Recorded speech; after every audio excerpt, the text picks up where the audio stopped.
So we are here with Ray Narvaez Jr., formerly of Achievement Hunter, now. Hey, Hey there, Ray. How you doing? I'm doing all right. Good, good. So Justin's joining me on this interview, Yep. and I'm Josh as always.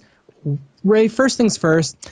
Do you feel that the rumors of your demise have been greatly exaggerated? Yes, believe it or not, as you can tell from this interview, I am still breathing, I'm still alive, and I am still out there. I am not dead. Are we sure you haven't been replaced with a life model decoy or something of that nature? If I have, it's a pretty damn good decoy. It would fool me, but no, I am alive and well. What do you think about that reaction? Like, how did the reaction that people had to your leaving Achievement Hunter surprise you, or was it what you expected? Because it was really quite intense to watch Yeah. it unfold. I think it went better than I expected. I expected a lot of people to feel like it was a personal attack against them, like I'm turning my back on them. Hmm. And there was a few people like that, but not many. Everybody was very upset. They're like, oh, it sucks that you're leaving Achievement Hunter, but we're happy that you're pursuing something you love, and in a way we get to see more of you because now you'll be streaming. Or I'll be streaming, however long, 5 days a week, and then on top of that, you could still watch Rooster Teeth stuff. So in a way, it's more content. Yeah, well, essentially that was the way I look at it as it's just that additional content thing. People were already watching you stream. Now you get more of a regularity Yeah.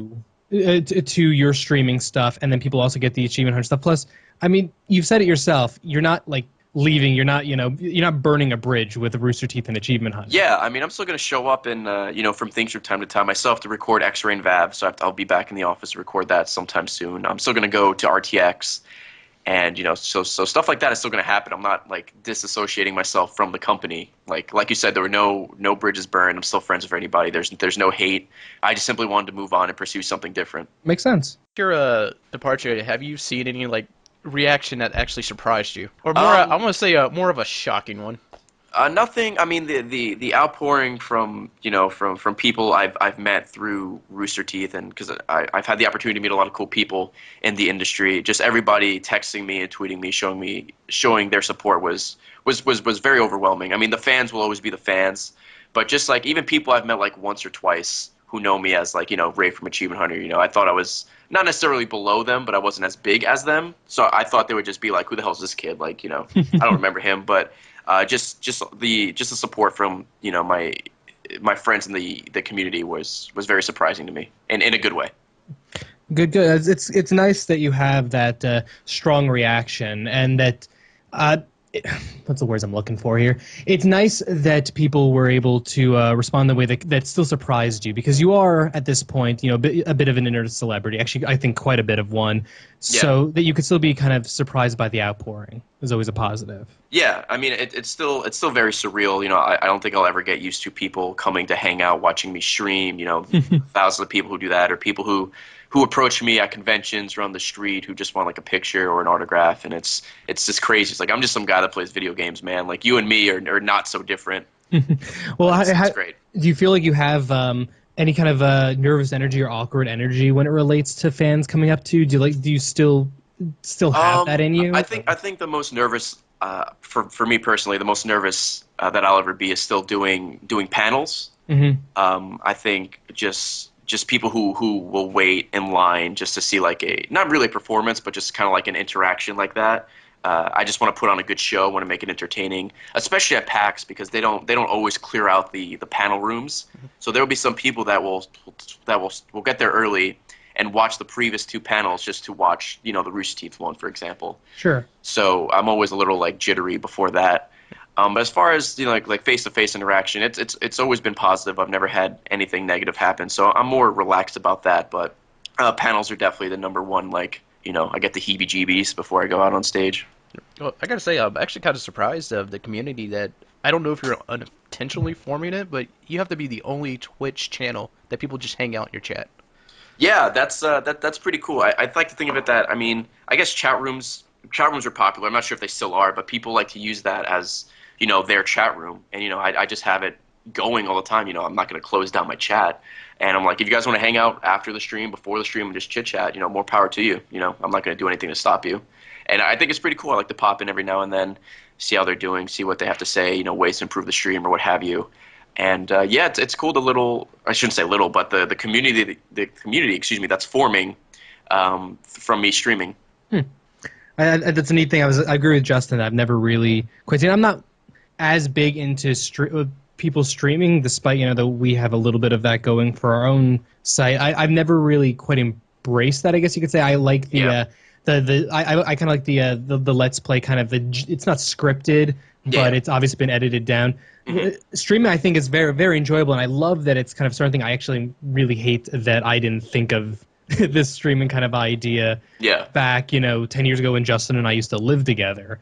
It's one of those fascinating things you look back on, like, how did I not know? But at the same time, it's a very interesting medium for getting. Well, hindsight is always 2020. I mean, there's no way, like, when Justin TV was around, just people streaming whatever, it was like a little thing. And you're like, this is cool, but who knows what'll happen? And then, fast forward to now, and Twitch got bought by Amazon for $1 billion. You're like, oh, God, I didn't know it was that big, and it's just growing and growing.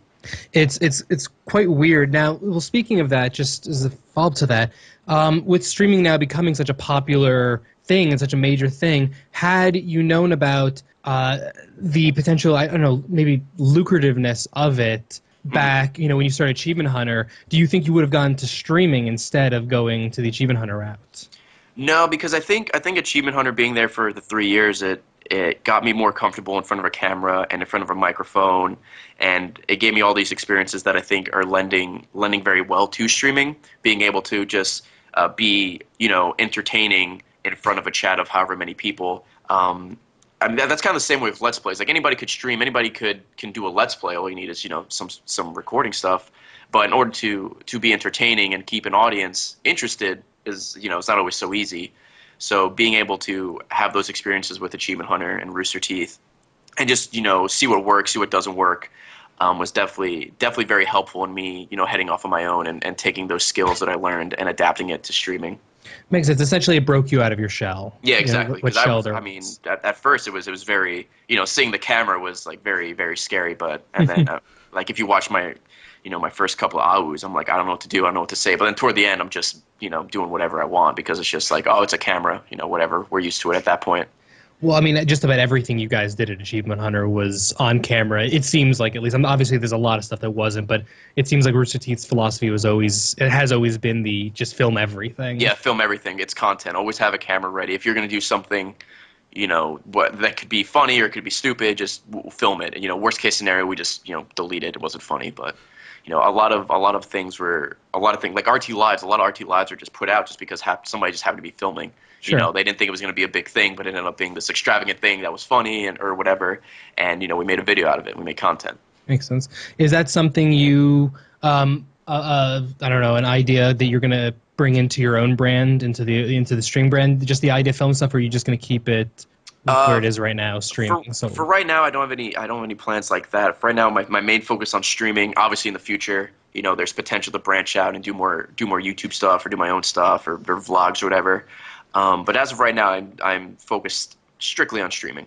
Makes sense. Yeah, I don't want to overwhelm myself with all these projects. Where I just want to solidify one, and then we'll see what happens from there. I mean, you're obviously farther ahead in this whole game than we are, but that's definitely something we made a mistake of very early on in Constant Calibrating, where in that first, 2 weeks before we launched, we made a shit ton of content, and then we're like, okay, we can put these out, 3 times a week, and we put out all these videos in like our first 2 weeks, and then we're like, fuck, now what do we do? Yeah, that's the thing. Like, it's exciting because you have all these projects, and you want to do everything and put it out there, but then you realize like you can do everything you want and put it out, and then you're like out of ideas. Mm-hmm. Where it's always like maybe it's good to just focus with one thing and then build up a whole bunch of ideas and then just slowly put it out over time, or just hold on to it until you're ready, and then by that time you might have even more ideas. It's very exciting to have all these ideas, but then you'll just like become overwhelmed, and then that's never fun.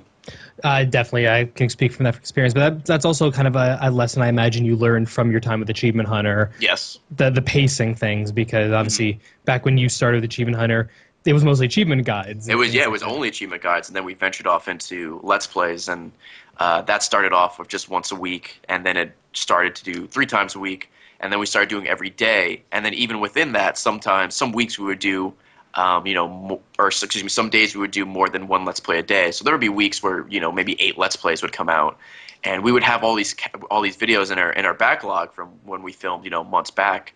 But then when we get to a point where we're like, okay, so Mondays and Fridays we have our we have our flagships, we have Minecraft and GTA, but in the middle, we don't have anything. We're like, oh shit, we need to play just anything at this point to put it out there. And sometimes, sometimes that was fine, and we would find like a good gem or an indie game. But then sometimes we would film a video, and it may not be so great, but since we're under a schedule, we have to release it, which is unfortunate. It definitely happens sometimes. Yeah, but, it definitely does. I mean, it comes down to the point that with you guys, at least when you were there, and I continue with Achievement Hunter, the content was always high enough that one dud here and there wasn't going to destroy a fan base. Honestly, the good quality stuff pissed off people often enough. Yeah, so. exactly. You can't please everybody, so we just did what we could. Exactly. With this jump, where do you hope for this career change to lead you? I mean, right now, just the way Twitch is growing, it's something that I can feel like, I don't know how long it's going to last. It could last another 3 years, it could last another 30 years. But I mean, playing video games is my number one hobby, and I love doing it, so I will be doing that no matter what. The fact that I can do this and make a living off it is phenomenal, and I want to ride this out as long as possible. As far as like an end goal, I really don't have any, to be completely honest. It's just I'm going to be on Twitch, having a good time for as long as possible. And, if I write it out for a long time, that's great. Hopefully by that time, I will have enough money that I can just live comfortably and relax or find something else to do. But if it ends in the next couple of years, I feel like something else will come to replace Twitch. It may not be another streaming thing, but there could be something else that involves video games to a point where I could just make the jump to that. Like, for example, I know YouTube is trying to put out their own streaming service. So who knows, in a couple of years, YouTube could take over Twitch, and then the natural thing would be like, I guess I'll just move over there. Makes sense. Yeah, so it's just kind of just riding the wave and see what happens. Well, you ride the wave and you keep an idea for all the market possibilities, just so you're always, at least, if you're not ahead of the game, you're at least on the game. Yeah. But do you see yourself becoming this internet personality to a point where you can actually like host events? I don't know. I mean, people always like to say like, you're an internet celebrity or you're a celebrity or whatever. I mean, I think celebrity is a strong word. When I hear celebrity, I think like actors and musicians, like people who can't walk down the street without getting stopped. I just like to think of myself as like a personality or an internet personality. But as far as like hosting events, I don't think I could never really see myself doing, anything like that. Just because honestly, I think I would just be extremely nervous. Like I know Markiplier just he hosted something at South by Southwest, like a gaming award show.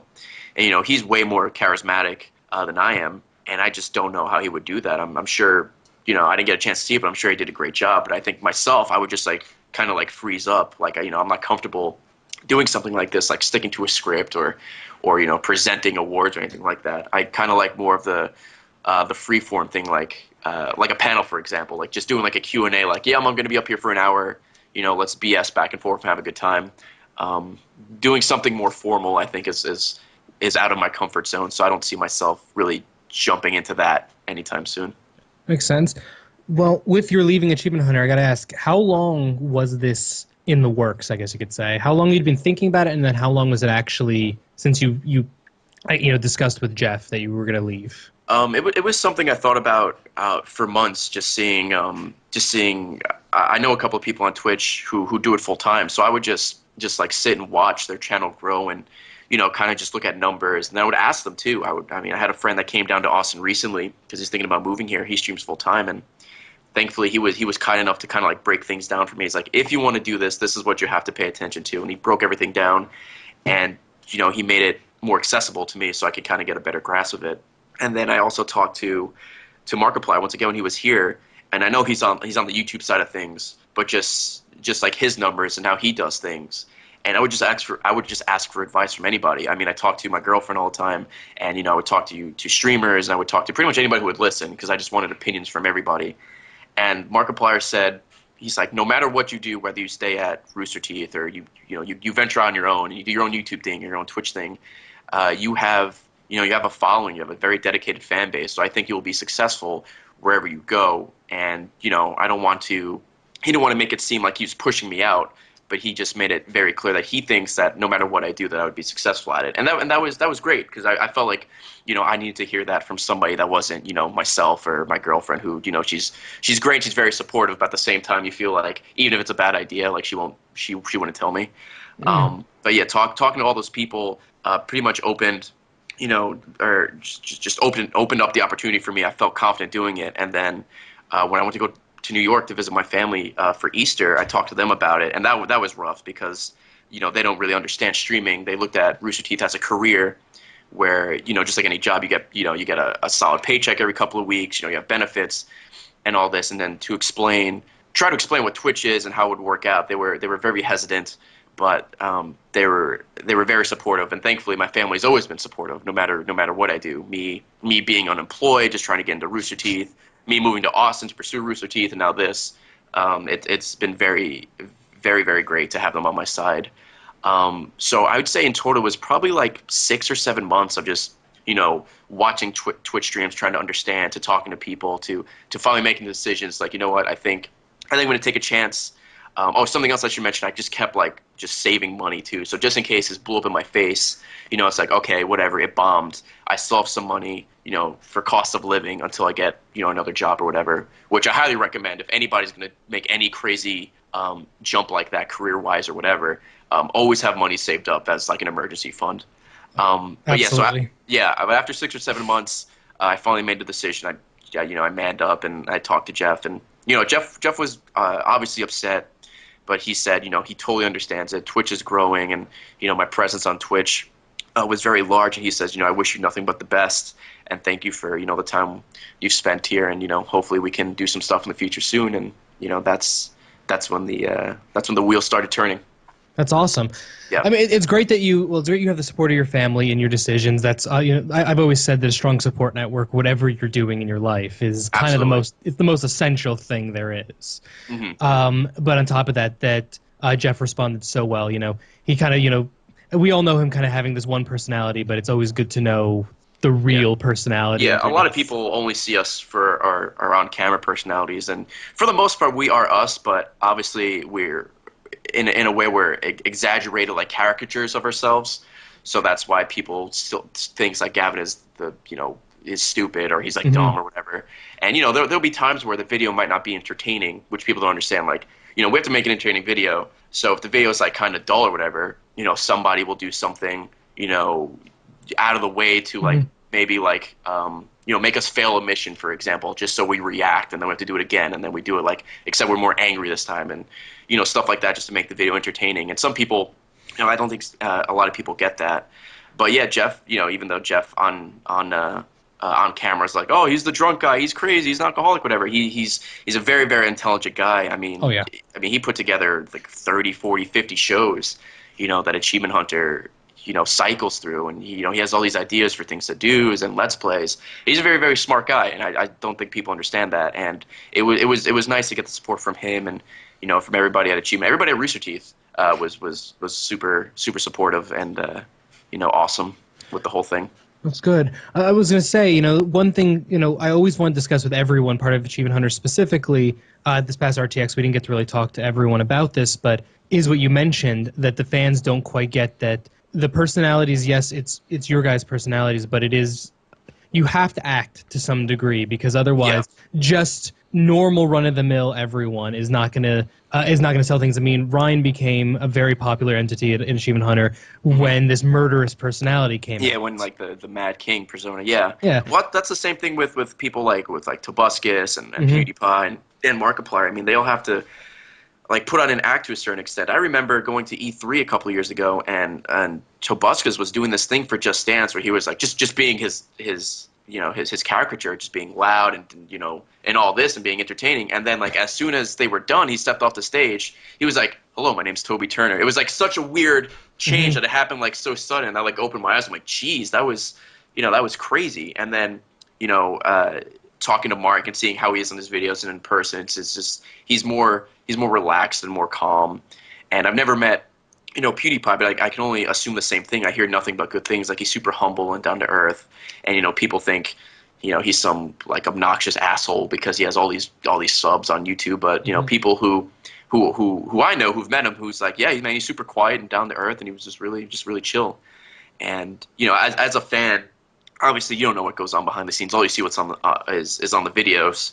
But I mean, you have to understand, like, we're not like this 24/7. We're normal people who just like to hang out and play video games. But if we just played video games, like, I guess to quote, like, quote unquote normally, that's not always entertaining. Also, being good at a game is not always entertaining. I mean, obviously there's a fan base for that, for like competitive gaming, for like League of Legends or Call of Duty or whatever.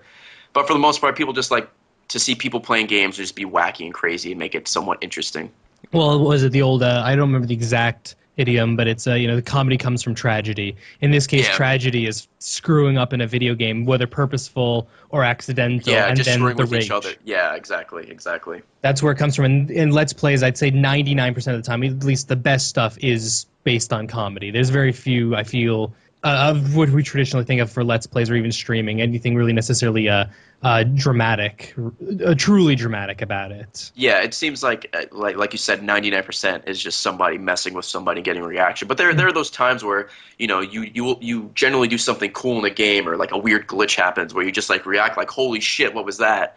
But I think for the most part, it's just like, all right, this mission is going too smoothly. I'm just going to hold a grenade and kill all of us, and then see what happens, and then Pretty much. you get a reaction. It definitely works. I think that stuff definitely works out for the best. I mean, Yeah. it's most of our favorite moments from any Let's Player, streamer, what have you, almost always come from those moments. Yeah. Obviously, some people get annoyed about it, but they're Yeah, the minority, I'd say. Same thing. Like, you can't please Can't please everybody. everyone. So you just do what you can. So, from your own experiences, from what you have received, do you have any? We touched some on this already, but do you have any other advice you want to pass on to anybody who's thinking about making a jump to trying to become a full-time streamer as a living? Well, I know a lot of people always ask, like, what age do you think is a good time to pursue YouTube or anything like that? It's like, it's really, it's up to you whenever you want to do it. It's how much time do you want to dedicate to it? Because I mean, I tell this a lot when people ask me, who want to get a job at Achievement Hunter and just think I got it overnight. It's like, no, I made community videos for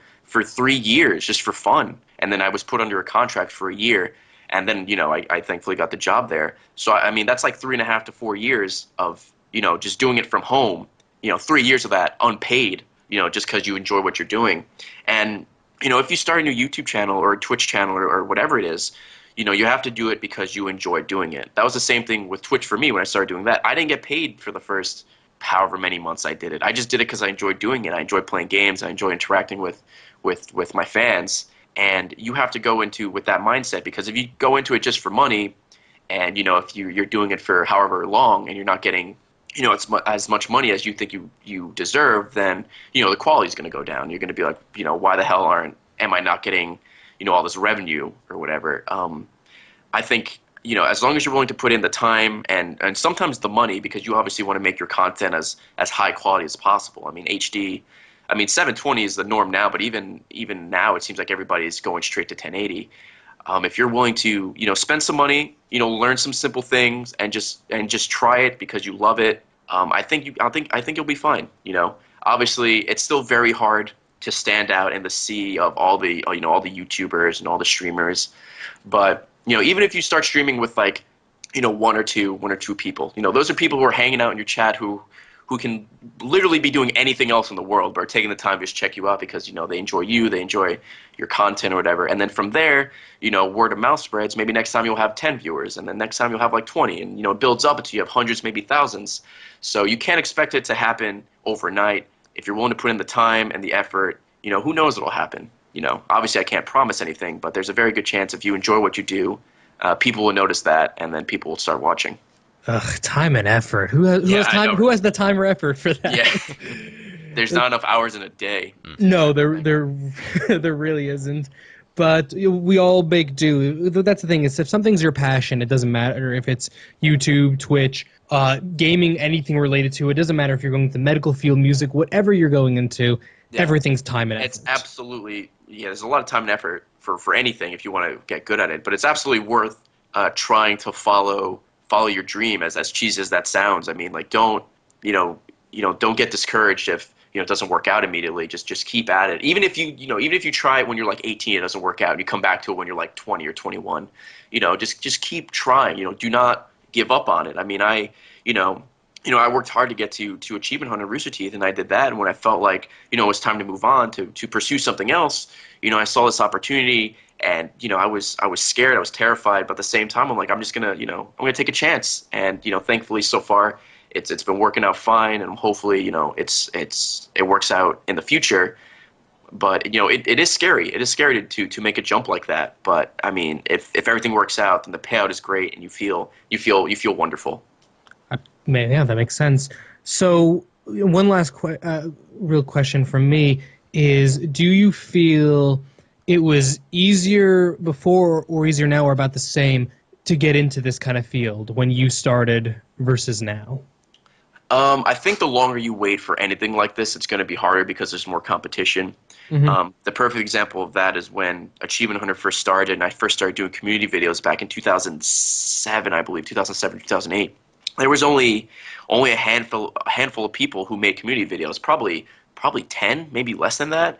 Where now, since Achievement Hunter is blown up and it's 8 years old or whatever, there are hundreds, if not thousands, of people making community videos because they enjoy doing it, or they want to put in their time to maybe get hired full time. But at the same time, it's you have to do your best to stand out, which is like very, very difficult. I mean, but besides me, who thankfully got a job there, we have Franco, who's responsible for the 5 Facts series, which he did on the community channel. It was different. It got picked up, and now it's a show. Excuse me, on Rooster Teeth. And then Jeremy recently, who's a recent hire, we also came to the community. He did Imaginary Achievements, and he did the epic rap battles of Rooster Teeth and stuff. And same thing, he did that for however long, and then we noticed it, we thought it was great, and we brought him on full time. So that's Achievement Hunter. So that's kind of not small, but compared to YouTube, maybe Twitch, that audience of people trying to get in is smaller. So the longer you wait for something like YouTube or Twitch or whatever, it's going to be harder and harder and harder because there's hundreds of thousands of people just trying to be successful and trying to do what you want to do. All right. We got to ask this. This comes from is a fan question. But break it down for us, right? Truthfully, were you forced to leave Rooster Teeth after forcing Rooster Teeth's hand to go through with Strangerhood 2? I mean, I made that joke a lot because that's what I do. I find one, decent joke. I say decent in quotes, and then I just run into the ground because that's just my quote unquote comedic style. But yeah, I did that, and then I was somewhere. I was at a convention, or not a convention, but a speedrunning marathon, and then I saw that they put it up like if we reach I think it was like $2 million or something, like we'll work on Strangerhood season 2, and I'm like, well, fuck, I didn't agree to this, but at the same time, like, I deserve this more than anybody. Thankfully, the company hit that and more for the movie, but yeah, I mean, I still don't know what's going to happen with it. I mean, that Indiegogo was months ago, like sometime last year, and I didn't really hear anything.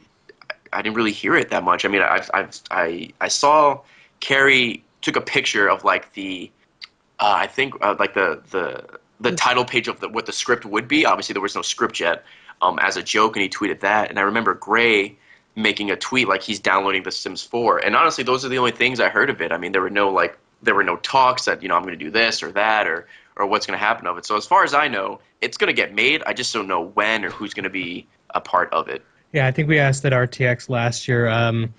We asked Matt if you were going to be required to direct, star, model, edit everything of it, and he had a good response to that, if I remember right. But well, thank you for joining us for this interview, and it's always great to chat with you. Absolutely. But man.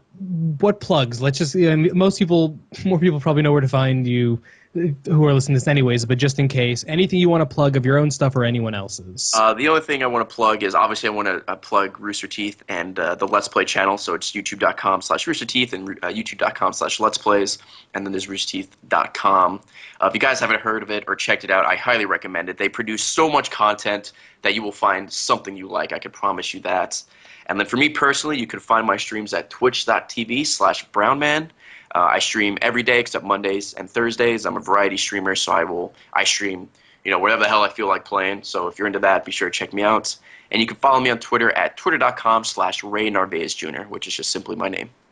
Perfect, man. Well, again, thank you very much. And people definitely go check out Ray's streams. They're always enjoyable. And we thank you all for listening. Hey, thanks for having me, and I look forward to seeing you guys at RTX. Oh, we'll be there. Oh yeah, we will. Assuming they give us the media passes again.